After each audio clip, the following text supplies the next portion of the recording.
नमस्कार दोस्तों, स्वागत है आप सभी का हमारे चैनल शेयर मार्केट में। मैं हूं आपका दोस्त नवी और यहाँ पर बात करेंगे बजाज हिंदुस्तान शुगर के बारे में।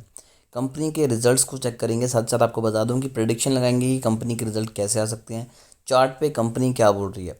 तो करंट प्राइस है 14 रुपीज़ के अराउंड है। पिछले 5 दिनों में 4% की तेज़ी है। पिछले एक मंथ में 10% के पॉजिटिव रिटर्न है। 6 मंथ में 30% के पॉजिटिव रिटर्न है। मैक्स चार्ट आप यहाँ पर देख सकते हैं।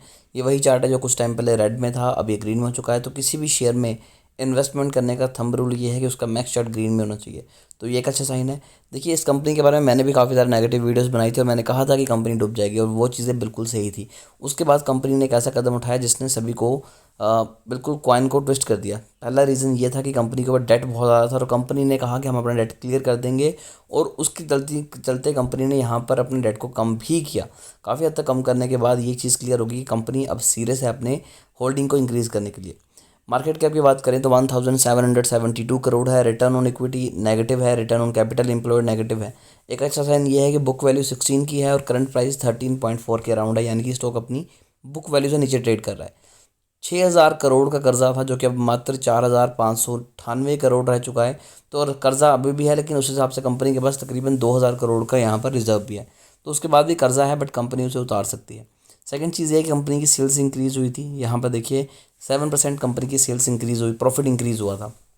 पर मोटर होल्डिंग 25% है, पर सारे के सारे शेयर इनके प्लेज है, तो ये भी एक बड़ा ड्रॉबैक रहेगा शेयर में। तो इस चीज़ का भी ध्यान रखेंगे। अब चलते हैं कंपनी के क्वार्टर्स के जो रिजल्ट आए उनके ऊपर। तो सेल्स लगातार कंपनी की कम हो रही है, ये एक ड्रॉबैक है कंपनी के लिए। लेकिन अगर बात करें नेट प्रॉफिट की, तो एक चीज़ आप यहाँ पर देखिए, कंपनी पहले अच्छे खासे लॉस में थी, फिर कंपनी प्रॉफिट में आई, फिर लॉस में आई, अब लॉस इंक्रीज़ हुआ था। लेकिन कंपनी ने पिछले 3 मंथ में जो कदम उठाए हैं, जिससे कि अपना डेट क्लियर करना, इनकी बुक वैल्यू इंप्रूव हो रही थी, तो कहीं ना कहीं इस बार कंपनी का लॉस और ज़्यादा कम होगा। तो अगेन एक अच्छा साइन निकल के आ रहा है। अगर ईयर ऑन ईयर बेसिस पे देखें तो कंपनी का जो लॉस है वो पिछले साल के मुकाबले कम हुआ है। तो ये भी एक अच्छा साइन है। अब चलते हैं सीधा चार्ट के ऊपर। तो ये है बजाज हिंदुस्तान का डे बाय डे का चार्ट। तो जैसा कि आपको पता है कि यहाँ से जो रिवर्सल आया था वो 11 रुपये 50 पैसे के अराउंड आया था न्यूज़ के बाद। यहाँ पर कोई भी ट्रेंड लाइन वर्क नहीं कर रही थी और स्टॉक ने जो मेन अपनी सपोर्ट जोन था उसे ब्रेक कर दिया था, जो कि था 12 रुपये 40 पैसे के पास। तो मैंने कहा था कि जब ये 12 रुपये 40 पैसे को ब्रेक करेगा हम एग्जिट कर देंगे, और हमने एग्जिट किया भी। लेकिन यहाँ से हम वापस एंट्री भी ले सकते थे। नेक्स्ट नेक्स्ट जो टारगेट दिए गए थे वो अभी तक अचीव नहीं हुए हैं। वो तकरीबन तकरीबन अगर बात करें तो वो थे 15.55 रुपये पैसे का।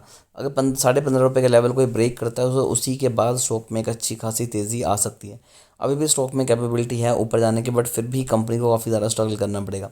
सेकंड, अगर आप यहाँ पे बड़ी इन्वेस्टमेंट करने के बारे में सोच रहे हैं तो कंपनी के रिजल्ट का वेट कीजिए। इन केस कंपनी के रिजल्ट अच्छे नहीं आते तो इन्होंने जो अपना पहला लो बनाया था 11 साढ़े 11 रुपये का, उसे ब्रेक करके और ज़्यादा नीचे जा सकते हैं।